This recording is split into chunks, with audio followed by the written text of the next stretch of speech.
一直以为衣架只是晾衣服而已，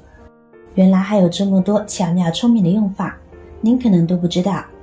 大家好，欢迎来到美食采味，赶紧跟着视频看看它在生活中除了晾衣服还有什么实际用途吧。妙用一，首先我们得把衣架简单改造一下，找到衣架下边这根的中心点，然后往左边位置再找到中心点，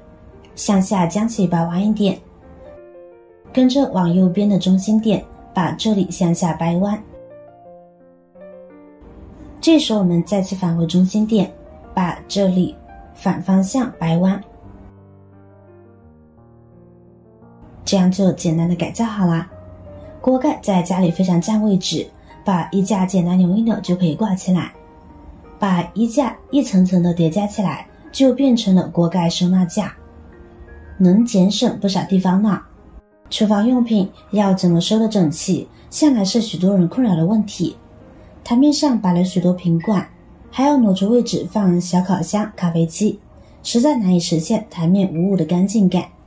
这些玻璃锅盖更是没有收纳的地方，磕不得碰不得。学会今天这个小妙招，轻松解决收纳难题。妙用二，制作成可移动垃圾桶。找到衣架下面这根的中心点，然后往下拉开，我们可以将衣架掰成一个正方形，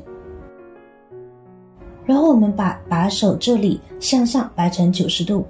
就可以制作成我们可移动的垃圾桶了。我们把衣架掰成正方形之后，绑好之后再挂入垃圾袋就可以了。家中总是有各种各样的塑料袋，扔也不是，留着套垃圾桶又太小了，那么这时我们就可以将其套在衣架上啦。朋友们可以观察一下，我们只需要把衣架悬挂在厨房的柜子上面，就可以很轻松的将垃圾直接丢到袋子里面啦。除此之外，这个小衣架呢，也可以放到我们的客厅当中的凳子或者是其他地方，作为一个可移动的垃圾桶，特别方便，随时变换地方，把小的塑料袋统统利用起来了，而且节省了不少钱呢。妙用三，准备2个衣架，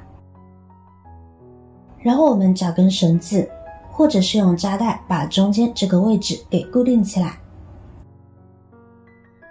再把多余的部分剪掉。这时拉住衣架的2个手反方向拉扯，把衣架抓开一点，这就改造完成了。很多人都不知道怎么晒枕头，其实只需要2个衣架就可以轻松搞定啦。枕头是我们的贴身之物，每天呢都需要陪伴8个小时以上，我们需要给它定期晾晒，消消菌、杀杀毒、去螨虫。很多人晒枕头呢都是平放着晒，那么需要时不时走过来给它翻身。如果您是上班族，晾好了之后另外一边就晒不到啦，您家里的枕头还只晒一个边吗？您可以用这个小妙招，既轻松又简单，让您的枕头全方面360度晾晒无死角。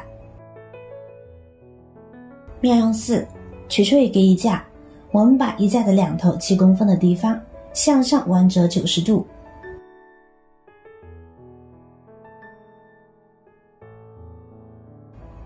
这样它就是一个很好的收纳架啦。就比如一次性手套，它是大部分人生活中必备的一件商品，而这种抽取式的则是大众选择的最好类型，因为方便拿取，可是小小一盒就是不好放置，随便放在一个位置上，有时候抽取时也不是很方便。那像这样将其挂在墙壁上趁手的地方，当我们需要用到时，随手一拿就可以，非常的方便，而且也不占地方。不仅如此，也可以将其挂在晾衣区，用来收纳衣架。在我们家里通常都会有很多的衣架，但衣架有一个非常烦人的事情，就是每次收完衣服后，衣架收纳在一起乱糟糟的，一个勾着一个，不仅占地方，而且呢一拿就是几个，还需要慢慢来解开。学会这个方法，不需要花钱购买专门的收纳工具，我们只需要拿个旧衣架就能将杂乱的衣架收纳整齐。像这样一个衣架可以收纳将近50只衣架呢，很方便吧？妙用5，准备一只衣架，我们把衣架的两头4公分的地方向上弯折起来，这样就改造好了，就可以用它来做裤子专用衣架啦。平常我们家里都会有需要系皮带的一些裤子，这时候我们将衣架往上弯曲起来，就可以轻轻松松的将裤子给晾晒起来了。用这样的方式也不用担心裤子在晾晒的过程中脱落下来，特别的方便，而且特别的实用。妙用6，在晾晒裤子衣架的基础上，我们再往前一点，靠近中线的地方呢，再给衣架掰弯曲，就可以直接晾晒我们的鞋子了。天气越来越热了，我们都会很勤奋的定期清洗家里的鞋子，这时候我们就可以使用这个衣架进行晾晒了，特别的方便，还能节省空间。妙用7，喜欢捣鼓花花草草的有福了，用一个衣架就能轻松做出吊篮。我们把衣架拉开，然后把下半部分弯成一个圆环，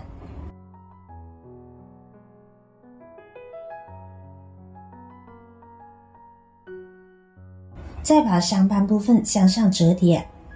然后把上半部分拧成麻花状，这样就是一个吊篮啦。把合适的盆栽放上去，扣紧就好了。如果花盆比较大，那么就用2个衣架来做吊篮，加强固定就可以。喜欢在家里捣鼓花花草草的，可是家里没有可以挂盆栽的吊篮，不如用衣架自己动手做一个吧。朋友们，其实我们的衣架呢还有很多的妙用。由于衣架本身就是可塑性的，只要我们稍加改造一下，就能有很大的用途。平常朋友们是如何将我们的衣架给利用起来的呢？也可以留言分享哦。好了，今天的视频呢就分享到这里了。觉得有用，记得帮忙点赞、转发、分享出去，这样可以帮助到更多更有需要的人。感谢大家的观看，点击我的头像还可以观看更多的精彩内容。每天都会更新不同的有趣的视频，记得关注我哟。感谢您的支持，我是瑶瑶，我们下期视频再见。亲爱的朋友们，这做视频不易，您的每一个留言和每一个点赞、关注都是我前进的动力。如果觉得我的视频对您有帮助的话，请您给我点个赞吧，感谢您的支持。